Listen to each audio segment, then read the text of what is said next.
ఎలా అనిపించింది సార్? తీశాడు సినిమా, ఓకే. ఎరగదీశాడు, మామూలు కాదు, అంటే స్టోరీ ఎలా అనిపించింది సార్? బ్రహ్మాండంగా ఉంది సార్. దేవుడి స్టోరీ పక్కరండి, నంబర్ 1గా తీశాడు స్టోరీ. అసలు మేకప్ పెట్టాడు, ఎరగదీసేస్తుంది ఆయన. బాలకృష్ణ చూస్తే మత్తి పోయింది. అంటే సనాతన ధర్మం గురించి. సనాతన ధర్మమే అండి, బ్రహ్మాండంగా ఉంది సనాతన ధర్మం. అంటే ఇప్పుడు అసలు ఇండియా కూడా ఇప్పుడు ఆ విషయాలన్నీ కూడా వైరల్ అవుతున్నాయి. దానికి తగ్గట్టుగానే బాగా కనెక్ట్ అవుతారు. చక్కగా కనెక్ట్ అయింది, బ్రహ్మాండంగా ఉంది. అలాగే యాక్టింగ్ కానీ అబ్బో అసలు బాలకృష్ణ పట్టుకోలేమండి బాబు. అది అసలు ఏజ్ లాంటి ఎరగదీస్తున్నారు కదండి ఆయన, బ్రహ్మాండంగా సూపర్. అలాగే తమ్మన్ గారి బీజియం ఎలా అనిపించింది? బాగా చేశాడండి, మ్యూజిక్ ఎరగదీశాడండి.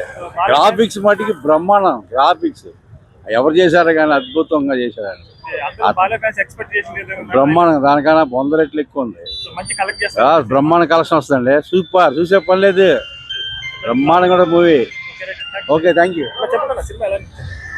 నా సినిమా కన్నా ఇది మన సనాతన ధర్మం మీద మంచి సినిమా తీశారు బోయపాటి గారు. జై బాలయ్య. అంటే అంటే ఏమనిపించింది స్టోరీ ఎలా? అలా చెప్పండి సినిమా ఎలా అనిపించింది?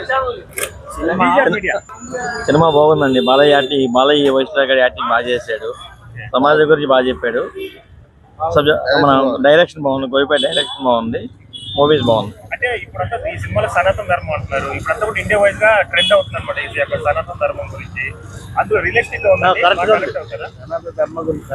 కరెక్ట్గా సో బాలయ్య ఫ్యాన్స్ మంచి టిక్ ఇస్తుంది సినిమా. బాగుందండి, చాలా బాగుందండి. చెప్పండి సార్ ఎలా అనిపించింది? అసలు భారతదేశం అంటే దేవుడు దైవం అన్నది బాగా చూపించారని. భారతదేశం అంటే అట్లా దేవుడి మీద ఉన్న నమ్మకం మూలనే భారతదేశం అంత గొప్ప దేశం తయారుగా చూపించారండి.